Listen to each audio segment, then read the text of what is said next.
And it's kind of interesting because Maryland is a very diverse state, Sure. And it's something that the state itself, just with the state legislature, struggles with. The things that benefit the more urban and suburban counties often have a negative effect on the rural counties, and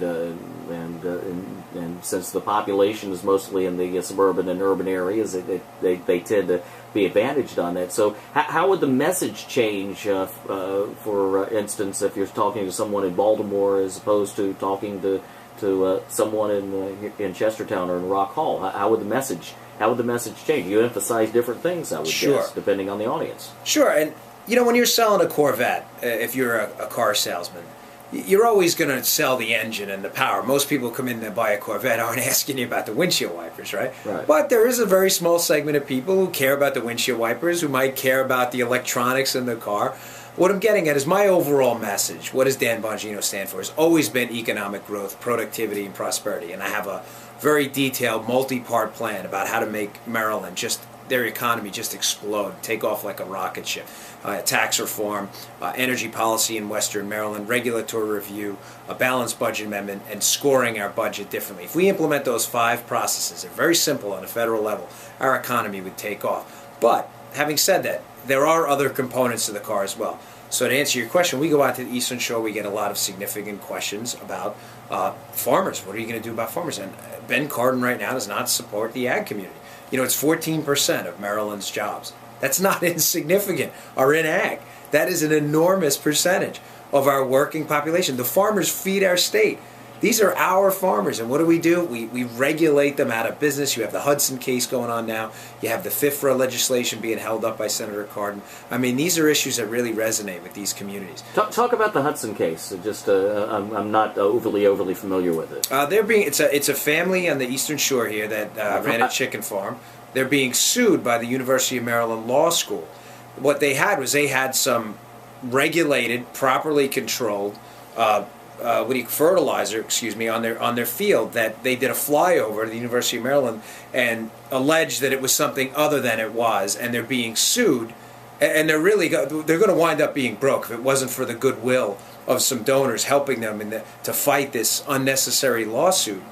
They'd be out of business. And I've said on this show before, and I've said in other places, if your idea of an environmental program, if your idea to save the Bay is to bankrupt our farmers first, you will neither save the Bay nor feed our state.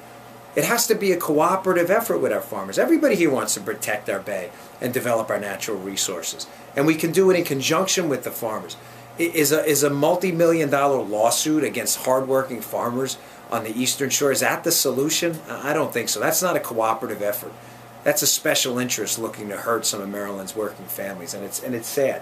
I actually met the man at the Farm Bureau convention, and it's a sad story. It really is. Thank God for some private folks who stepped up and helped them out. I'm aware of a couple of fundraising efforts in this area to help them out as well. So they need it. Yeah, I'm slightly familiar with it, just haven't been over, so it's a nice explanation.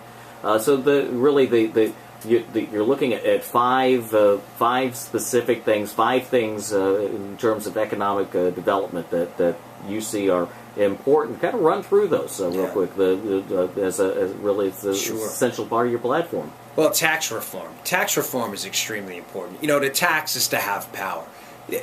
Meaning, when I take your money, which is, no one's saying we don't need taxes. I want to be clear on that. I always get tired of Republicans being painted in that corner. We're just saying we need reasonable taxation. But to take more than is necessary, which is what we're doing now to pay for things like the Cowboy Poetry Festival, like Harry Reid said on the Senate floor, is to take your power, is to take away your power to exist. You are essentially working for someone else. If I confiscate all of your money via taxation, you then work for me.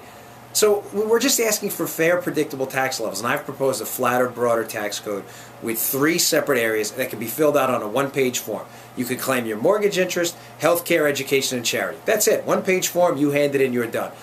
Let's put these thousands of lawyers out of business and just let every American handle their taxes on a 1-page simplified form.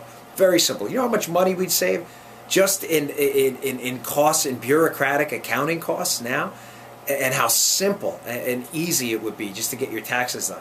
That alone, and the massive misallocations of capital that we have now, because people are always trying to to skirt around the 70,000-page tax code, all of those misallocations wouldn't happen. I bet we could add 1 or 2 percentage points on GDP with significant tax reform right away.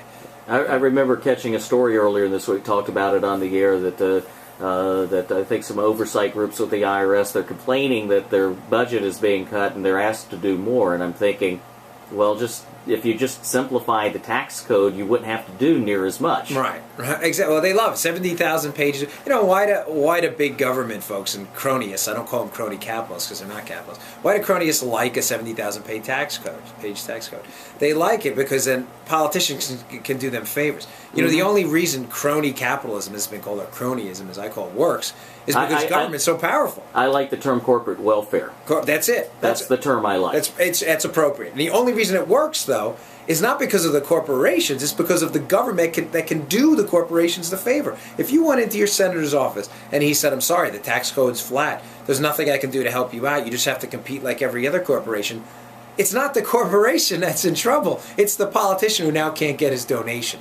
And that's why they don't like that. Mm-hmm. But that's not what works. Mm-hmm. I am a free marketeer, but it has to be fair, the free market.